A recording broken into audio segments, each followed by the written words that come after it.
potentially the conversation needs to start there or the work needs to start there.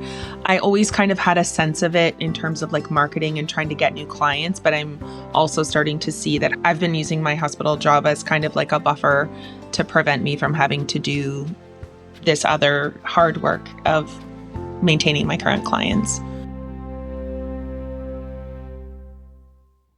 Welcome to the Money Skills for Therapists podcast, where we answer this question: how can therapists and health practitioners go from money shame and confusion to feeling calm and confident about their finances and get money really working for them in both their private practice and their lives? I'm your host, Linzy Bonham, therapist turned money coach and creator of the course Money Skills for Therapists. Hello, and welcome back to the Money Skills for Therapists podcast.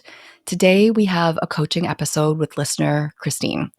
We dig into this question that Christine has around leaving her full-time job. How do you go about planning to leave a full-time job that pays you well to move into private practice? Christine has a private practice on the side, but works full-time. And today we get into the actual practical numbers of understanding what your private practice income is going to need to look like to replace your income.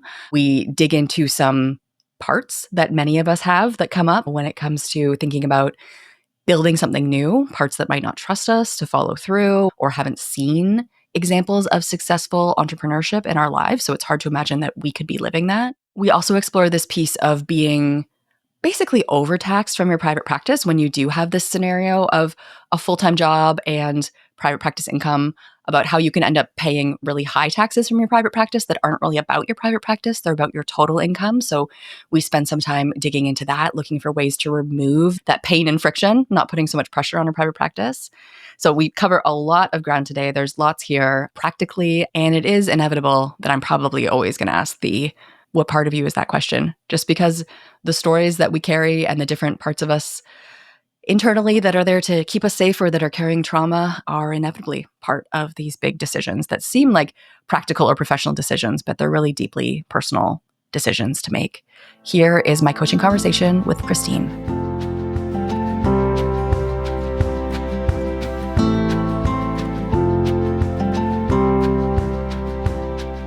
So Christine, welcome to the podcast. Thanks so much for having me. Yeah, thank you for joining me.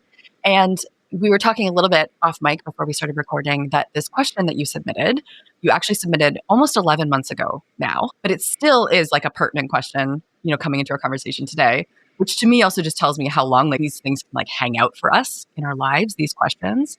So tell me about what you're bringing into our coaching conversation today. Awesome. Thanks. Okay. So I have a full-time job as a social worker in a hospital, and I have a small private practice that I've had for a couple of years. And I've been considering reducing my load at the hospital and picking up some more time in my private practice for increased flexibility, quality of life, all that stuff. Working in a medicine unit during COVID wasn't such a bolster for the mental health and quality of life in general. But I'm not really sure if I'm doing it right because I'm not great with numbers, but I'm not really liking my experience with taxes. I'm just sort of unsure where to go from here, honestly. Yeah. And when you say you're not liking your experience with taxes, tell me what has been happening with taxes so far. Sure. So in the past years of my private practice, I've always had enough money saved come tax time. Okay. And I'm in Ontario, Canada, so I have to pay in installments now. Yes. And I recognize that this is like a very privileged position to be in, but I got taxed at a much higher tax bracket with my private practice income this past year. And now my installments are quite big. So it feels like I'm giving all of my private practice income to the CRA. Canadian IRS. Yes. So I'm just sort of wondering, I'm like, it doesn't really seem to be like much advantage to carrying these two incomes with my eventual goal to try to balance them out. I don't know, maybe I'm just trying to do damage control for the tax man. I'm not sure. Yes. Okay. And I will say that your installments are based on what you've made previously, right? So they're projections, and they are just projections. So they're guidelines from the CRA where they're saying, okay, based on what you made last year, this is what we project you should owe us this year. But they can also be adjusted if your practice is looking different, right? So they should be in balance with what's happening in your practice now. And if they're not, you can always pay less, just to set that as the initial. That's just the CRA giving you their best guess on what they Right. think you're going to owe them and breaking that into four pieces. I'm curious, how much are these quarterly tax installments? So last year they were like 1,800 and then 900 respectively, Okay. but there'll be forecasted to be, I think, like 2,550 Okay. next year. 2550 each time. I So I think. yeah, okay. So 2550 times 5 is going to be $10,200. And how much, as far as you know, are you bringing home from that private practice? That's a good question. I Yeah. would maybe say probably about that, maybe a little bit more. Okay. So from your experience, the numbers, it's like you're paying half of what you're making to taxes? Yeah, I think so. Now, I have to say, like, I'm pretty rudimentary with numbers. Math makes me squirrely. So I'm not even actually sure. I've looked at my Yeah. dashboard several times. Yeah. Yes. Because, like, that, I mean, first of all, I will say, if that was true, that like basically 50% of everything you're earning from the private practice you're having to pay for taxes, that would suck. But I will tell you, based on knowing Ontario tax brackets, I don't think that's the case. So I think part of what we can start to look at here is like, how are your numbers actually working? What's actually happening with your numbers? Why are these taxes feeling so high? You had mentioned that you have a spreadsheet that you can Hmm. look at. So can you give me a sense of the numbers that you do know? Like what kind of numbers you have in front of you right now that we can dig into a little? Oh, I have so many numbers in front of me. My friend who's an internal auditor made my spreadsheet. Oh, She's that's like, nice. yeah, Yes. she's a hero. My accountant was the one who actually told me that I was taxed at 42% of my private practice income last year. So that's kind of why I think half might be about right. And Okay. then my deductions hover pretty traditionally over, but maybe between like 11 and 13,000 per year. Okay. Okay. 11 and 13,000, your deductions being your Like my expenses, like yes. my Oh, business okay. Your operating deductions. Yeah. expenses. Yes. Okay. Sorry. Yes. Yes. Okay. Hmm. So 11,000 to 13,000 for your operating expenses. Okay. Okay. So what this tells me is that your private practice is moving you up into a higher tax bracket. So it's not actually that your private practice money is being taxed at that higher rate, but because you're being taxed at a lower rate than you should be from your paycheck, your regular salary, it's set up in such a way that it's being basically robbed from your private practice, right? Because you're moving into a much higher tax bracket. Do you know which tax bracket you are in? Like, what is the range that you're in? How much are you making at your hospital job?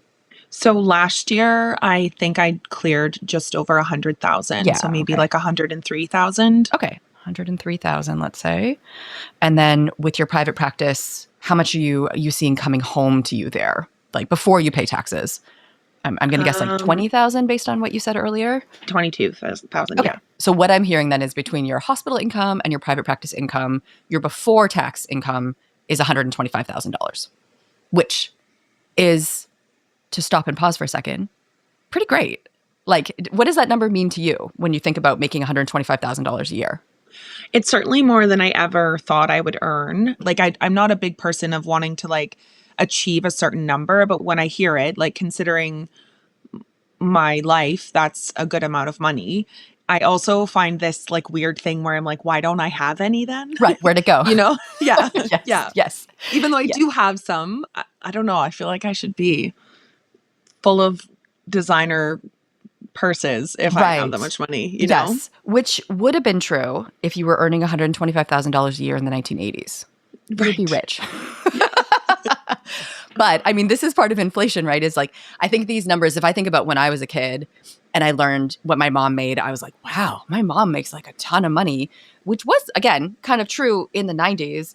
But money, our purchasing power goes down and down. So like Hmm. 125 is a great income, but it's not designer purse income. Maybe one or two designer purses, but not all the designer purses.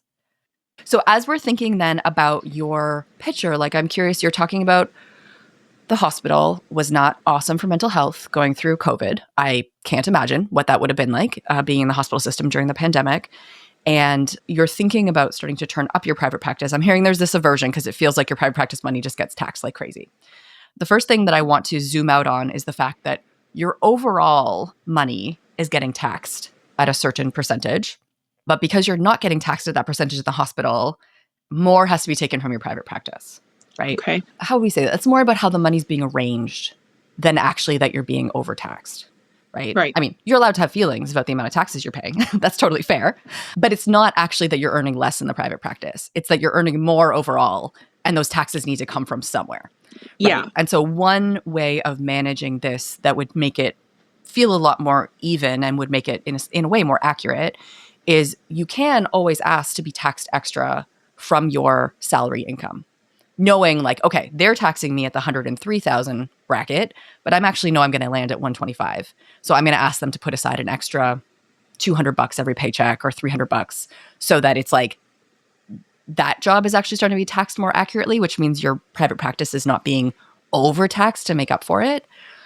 What do you notice, like thinking about that, trying to zoom out and putting these two incomes into a more of a big picture perspective?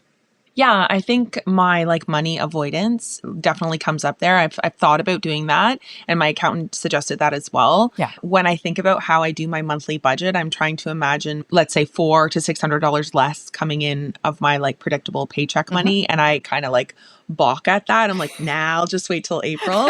But Yes. it seems like maybe that Yes. might actually be the best call. Well, what that would do is it evens out your tax burden, right? Rather than being kind of hit with these larger quarterly payments or having to pay extra at tax time if you didn't put enough aside, it means that there's a little bit less coming in those regular paychecks from the hospital, but also your quarterlies can come down a little bit because now you're contributing more that way. So in the end, the cash will actually look the same. You'll actually end up with the same amount of cash at home. It's just a little less will come from the hospital and a little more will come from the private practice. But it shouldn't actually change your budget because you're not actually paying more taxes. You're just paying Right. your taxes in a different way that lets you see how much is actually coming from your private practice. Yeah, because right now your private practice is being kind of kneecapped, I will say. Yeah, that's a good word for it. And like I'm a social worker, so like I'm a happily tax paying citizen. I know taxes are good, but I'm also just like, damn, when I see it on paper at the end of the year, I'm like, why? It's like, ow. Yes, Yeah. because I feel I'm working really hard, like, and burnout is a real thing and it's creeping. So when I think about all the time that I put into my private practice on top of a full-time job, and then I see at the end of the year, I'm like, damn, I gave so much of that money to the Yes, government. totally. Like, Totally. I guess it's just the way that I'm rationalizing it in my mind. I Mhm. just don't like the look of it. No, of course not. And if I think about it in terms of an analogy, if we think about these two parts of your earning life, your hospital income and your private practice income, if I was going to make them people with ages, which there's lots of arguments not to do this, but let's just like do this because it's simple. It's like your hospital job is like an adult. It's an adult that has all the benefits, is like, got all of the status. And your private practice is more like, I don't know, like a 7-year-old. Right? But the way that your system is set up right now is it's kind of like this 7-year-old, these earnings of like $3,000 a month are being asked to make up for all these taxes that are really about the two of them combined. It's really asking a lot of your private practice to carry the tax burden of your total income. And it really, as we said, like kneecaps it. And I think also doesn't let you actually realize the positive impact of the private practice because it just seems like this thing that's costing you money seems like what's the relationship has been recently. Yeah. That's a good way of putting it. Yeah. Yeah. So that's my first idea, which I'm hearing your accountant also had. Yay, accountant, is to spread out that tax burden so you can actually see that all of this money together is contributing to these taxes, right? It's not actually up to your private practice to pay 43% taxes. That's crazy. If you had a private practice where you're making, I don't know, $800,000 a year, sure, that makes sense. It's too much to ask from this 7-year-old. So let's think about that first of evening those things out. Then if we do that, if we move into the space where it's like this private practice is not actually costing you 43% taxes, it's probably actually more like 25% taxes or 28% taxes, just like your hospital job. They're both being taxed the same. Tell me about what you actually want your working life to look like. I'm thinking about moving more into private practice, more flexibility. What are you noticing you're needing more of that your private practice could be giving you?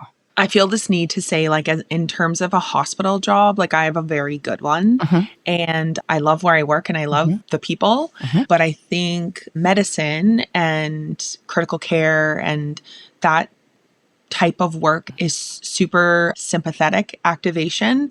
And I can feel the toll that it's taking. Yeah. So Yeah. what would be so ideal would be to be part-time at the Yeah. hospital Yeah. where I can continue to be in the work that I actually do like. Like some part of my system does really like that work, Mm-hmm. but then to also be able to nurture more of the clinical side where, you actually get to meet with people for longer periods of time, Yes. get to help them, with their issues and really dig in. Yeah. And then on the days that I'm working at my private practice, those would be days where I wouldn't be up before the sun and I wouldn't be home at 9 o'clock, Yeah. which would give me a lot more time for resting Yes. and being social Okay. and doing sports, that kind of Yes. stuff. Yes. Yeah. Living a life that you enjoy. Hmm.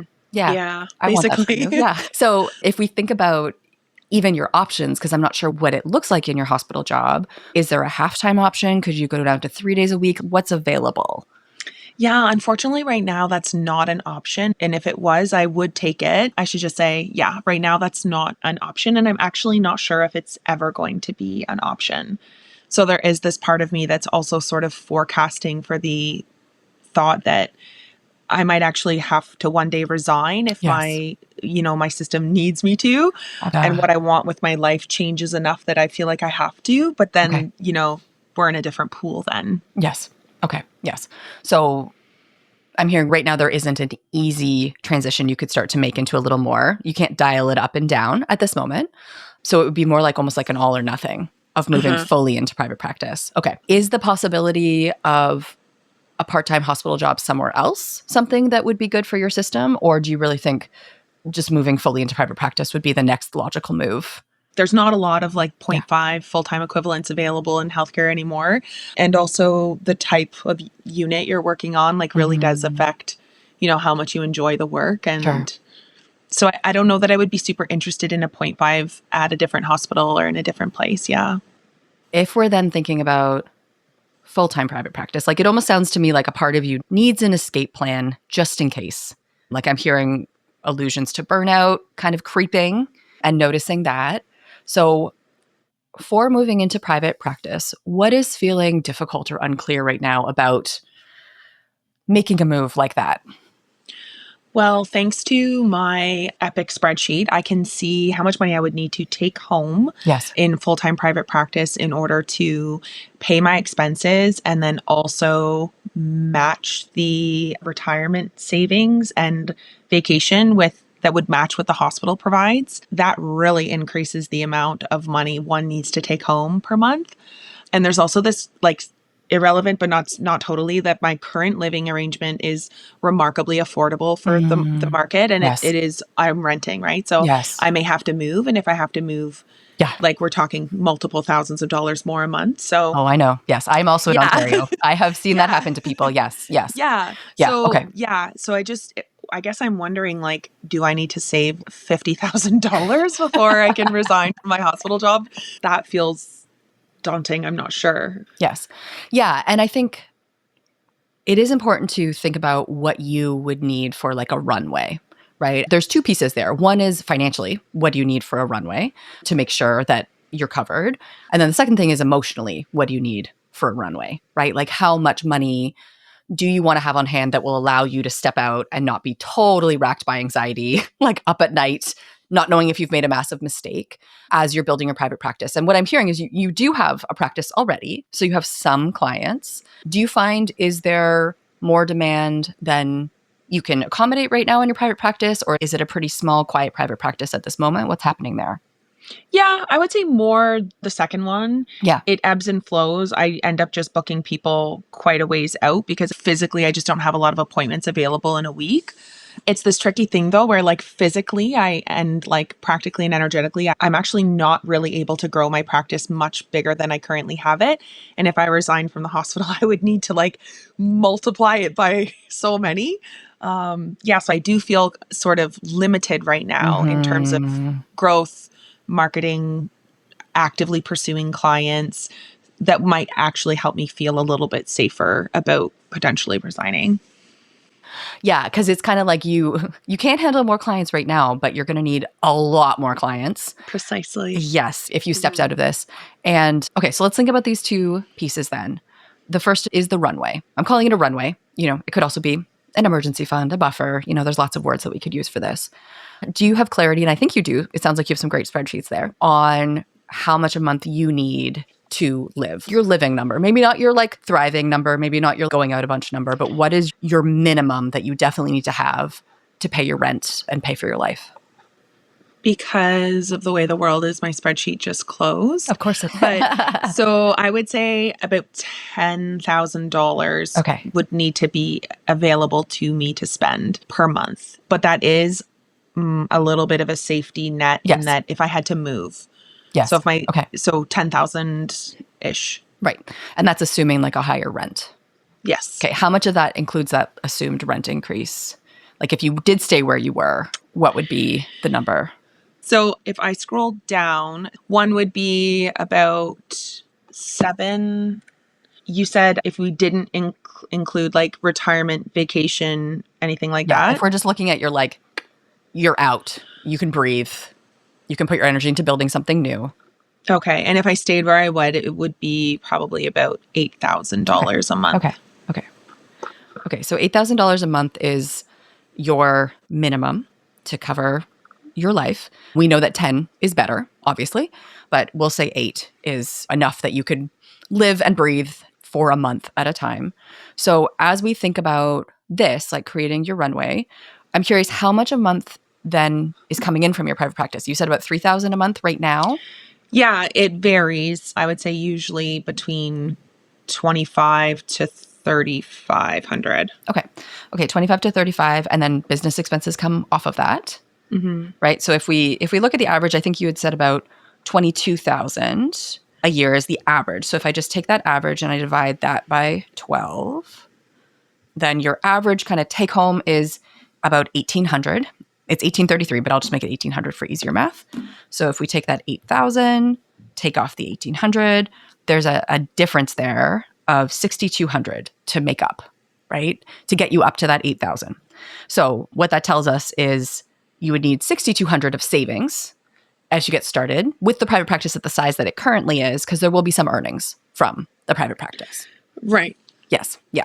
So if we think about that, how much of a runway, knowing yourself, would you want to have to give you the footing to make a big move like this? Like, is it 3 months of breathing room? Is it 6 months of breathing room?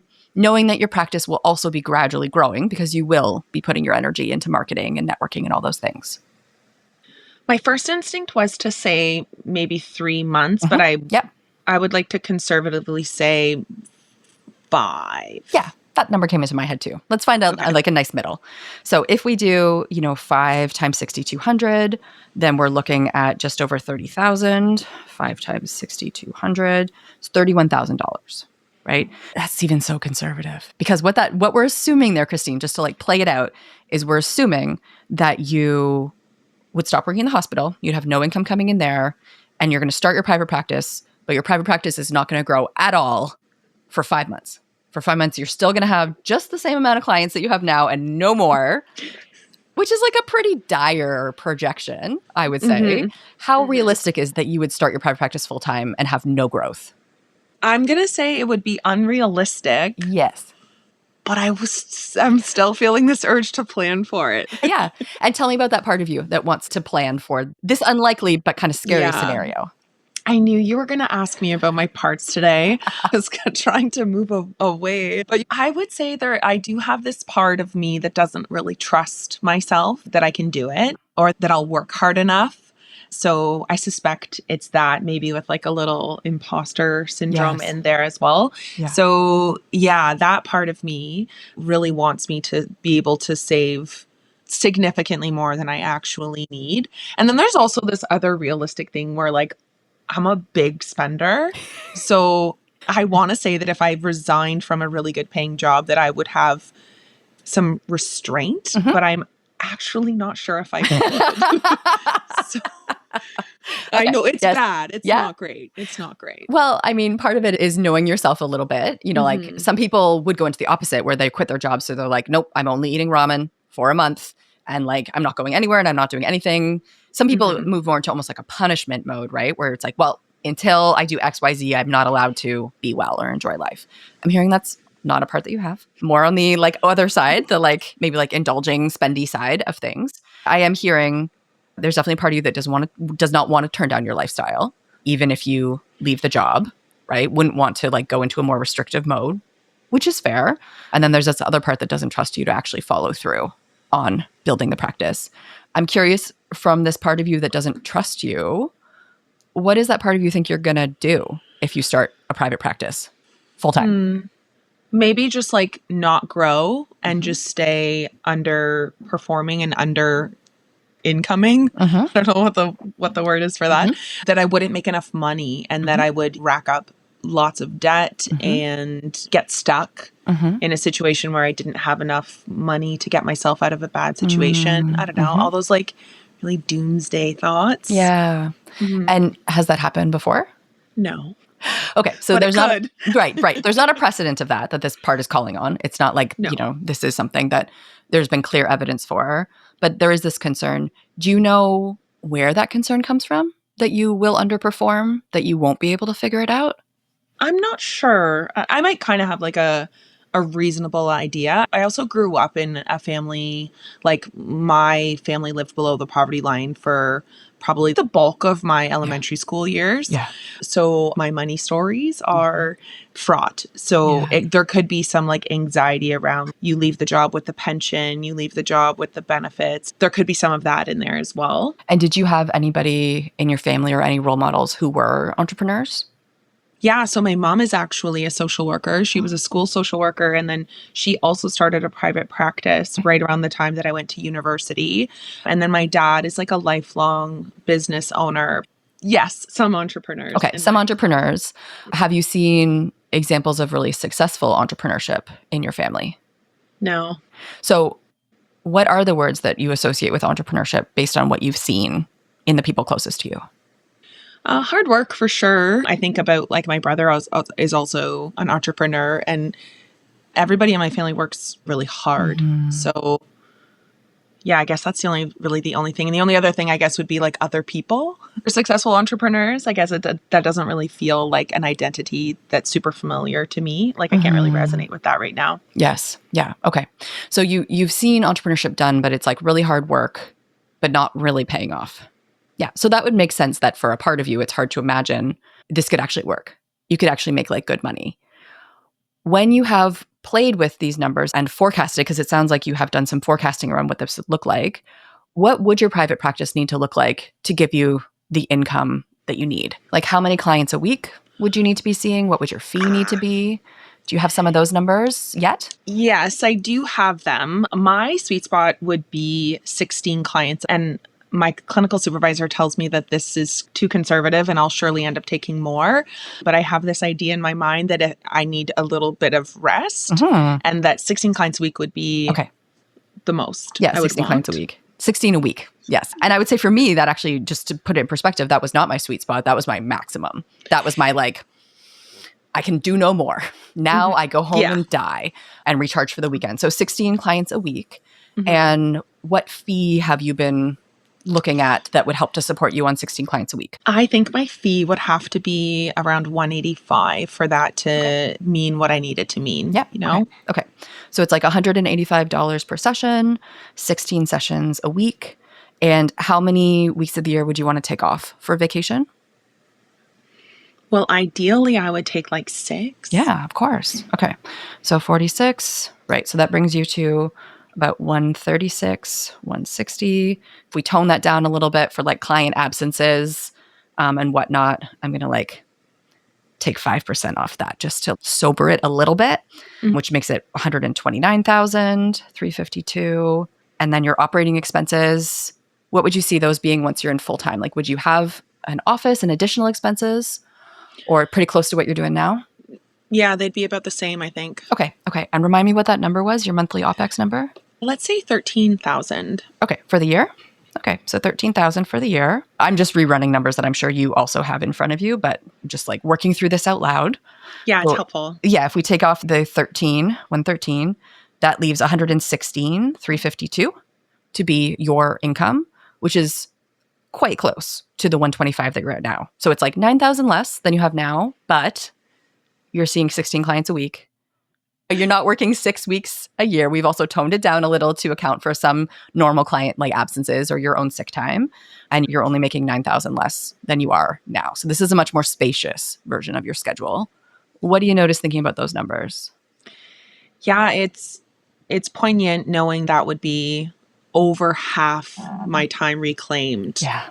Yes. Mhm. Because there is also this time money equation, which is, it's kind of hard to know it until you live it, but it's in that more spacious version of your life where maybe you can just get up and go for a run in the morning and you have time to make meals that you enjoy. And there's less need for convenience and there's less exhaustion and less like, oh, I'm just going to treat myself. I've had such a hard week. How that affects your spending, right? Even for being spendier, when we slow down, we tend to spend less, right? Because we're able to meet our needs in other ways. So I would gamble to say, I would guess that this actually would not feel like less money because you're going to regain so much time. So thinking about this scenario then, $185 per session. Is that what you're charging now or is that a little more? What are you charging now? Half of my clients, I would say, are still at my old rate of Okay. 130 per session. Okay. And then my new clients for the last, I think, 2 years pay 160. Okay. So, I mean, as we're thinking about maybe flirting with full-time private practice, what do you think about going towards this 185 rate with your current clients? It feels difficult Yeah. right now. Yeah. Yeah. What do you notice about it? What's difficult? I mean, it's all the same old stuff, you know? It's all that like lean in, make bank. Tiffany. She's Tiffany on would be top all of over my this. head. Yes. Yeah. Yeah. But you know Yes. what it is. I do know what it is. Yes. Mhm. Yeah. What I'm thinking is there's a part of you that needs to see that this could work, right? There's a part of you that has a really hard time right now imagining that you could actually have a private practice that's not exhausting you, making the money that you still want to make and need to make. And part of what I'm thinking is, can you show this part of yourself that you can do hard things and make moves in the direction of where you ultimately want to go?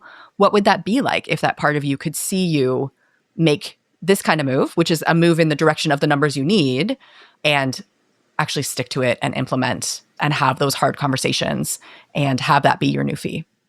Yeah, I think it would be expansive. I think I Mhm. would start to feel like there was more than one pathway out. Yes. Yeah. It's funny. I just recorded a Feelings and Finances podcast before we got on our call about this question of like being in a full-time job and like when do you step out. And I was saying how there's two ways to do it. There's the toe dip method, which is what you're already doing, right? It's like a Mhm. little practice on the side. And then there's the jump off a cliff method. I'm more of a jump off the cliff kind of girl myself. That's not for everybody. And you do need to have that runway to make that work. But what's nice about the toe dip is you can practice on a smaller scale the kinds of skills and conversations you need to have on a larger scale to get to where you want to be. And you can do that in like these littler ways and let yourself experience either that your clients don't care at all or that they're happy to pay your new fee. Like you get to actually have that experience without having everything on the line, right? You still have your hospital income. You know, you still have that 103,000 a year coming in, but you also get to build the kind of resilience and the nerve to go for what you really need and want in your private practice. How does that land with you, thinking about this as almost like a practice zone for you? Yeah, like I sort of want to vomit thinking about it. But I think I also know you to be correct. That feels right. Yes, because 185 in Ontario is not a crazy fee, right? And You don't especially think? no. And especially where you're drawing from, like what city are you located in or where do your clients tend to be? Kind of around London area. Okay. There's a university there. There's lots of folks Mhm. there who make lots of money, depending on your client population, obviously. But that's a big enough city that you're going to have a range of folks. And there's going to be lots of folks for whom 185 is a non-issue, right? Mhm. And I'll say when I wrapped up my own private practice, which was a few years ago now, I stopped at 175. That's where I was when I wrapped up. And I definitely could have been charging more. My clients legit did not care what my fee was. When I raised Right. my fee actually from, I can't remember what it was before. I want to say I only raised it 165 to 175, whatever it was. They couldn't even remember what the raise was because it was so insignificant to them financially that, you know, I Mhm. had clients who were like, what's it going to be again? 185? And I was like, oh, no, 175. Damn it. Should have been 185. So just to put that in like the context of, you know, the general area that we live, that is, I would say in Ontario, not even really a premium fee for what tends to be out there at this point, especially if you look towards like Toronto, and what folks are Certainly. charging in those areas.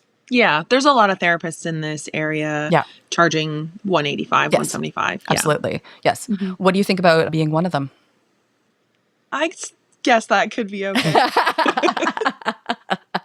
Because what I'm thinking is your numbers work, right? These numbers work. 16 sessions a week at 185 with 6 weeks off and the expenses that you already have, right? So like, it's not like we're totally making up these expenses. These are based on you already having a private practice. You already know what it takes to run it. All of these numbers work. So then the question is, how do you make this real in your life? Like, what is the first step to allow you to see that you could actually live this? These could be the numbers that you're living. Right. Yeah. I suppose you're right that it potentially the conversation needs to start there or the work needs to start there. I always kind of had a sense of it in terms of like marketing and trying to get new clients, but I'm also starting to see that I've been using my hospital job as kind of like a buffer to prevent me from having to do this other hard work of maintaining my current clients. Totally. And I remember a bookkeeper that I knew years ago, kind of through networking, in Guelph, Ontario, which is where I'm based. She talked about how she raised client fees, but she was like, I did it the chicken way. I only raised fees for new clients. I didn't raise fees for my current clients. So I think about that. It's like often we're scared to raise fees with the folks who are working with us, but those are the folks who already love what you do. Like they're the folks who already know that you're the person that they need. And if you raise your fee and they decide, I was willing to pay Christine, 150 you said it was? Yeah, 160. 160? Okay. But I'm not willing to pay her $25 more. That probably actually tells you more about where they're at clinically and how important this work is to them at this point than about an actual financial issue. Because the difference between 160 and 185 is actually a very small increase, right? If we think about somebody's monthly budget, right? And how much they're paying you for therapy on a monthly basis. So starting to bring this all together, we've covered a lot of ground. We have. What do you see as your next step coming out of this conversation? What needs to happen to start to make some more movement around this? I definitely think I need to start having those difficult conversations or start having the conversation about balancing fees for my clients, and then also need to follow up with my HR team to see if they can tax me some more. Yes, let's stop kneecapping your private practice. It's not fair. That's not fair. You're not letting it shine and show you its potential when it's having to carry all those taxes. So I like that just as a practical solution to let you see your private practice does not suck. And it could actually be your full-time income, once you start to make these moves. So what are you taking away from our conversation today? I think that it will be, I'm going to have to simmer in this a little bit to see what resonates, but I'm definitely feeling some good pressure. I'm definitely feeling some pressure. It feels right. What you said affirmed a lot of the things that I suspected you might say. Yes. And so I guess I'm feeling like a little bit more clarity. Yes. Yes. Wonderful. Well, I'm excited for you. I think you are on the precipice of something really cool. Yeah. And whether you walk into that slowly or whether you eventually build your runway and jump off the cliff, I think there's a lot of potential here that could make your life a lot easier than it has been. I hope so. Thank you. Yes. You're welcome. Thank you so much for joining me on the podcast today, Christine. Take care.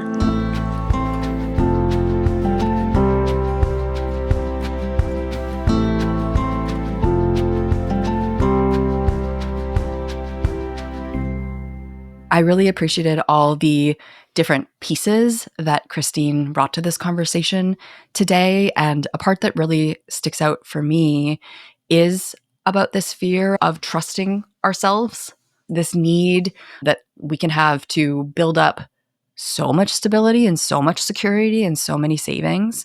Because in Christine's case, as she shared, there's a part of her that doesn't trust herself. Sometimes it's that we don't trust ourselves to follow through. Sometimes it's that we don't trust the world. There's different reasons that inform this. And when I notice this kind of thinking come up in myself, where I feel the desire to kind of hoard or set really high standards for when I can step out and take a risk, I try to think about what would the scenario actually look like realistically, where I would literally accomplish nothing in 6 months. And it's pretty hard to imagine. So that's a piece that I would offer to everybody listening. If you do find yourself having parts of you that doubt that you'll be able to figure something out, or that think that maybe you'll never get clients in your private practice, you shouldn't start one because how would you ever grow your private practice?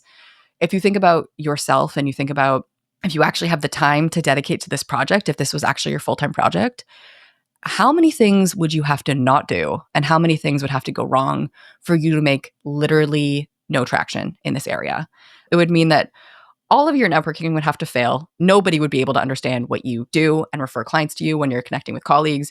It means that nobody will call you from your Psychology Today, or that everybody that calls you wouldn't book through. You have to think through almost that what's the worst that can happen, because it's so unrealistic, because therapists are very competent people. Therapists and health practitioners, like, we know how to figure things out.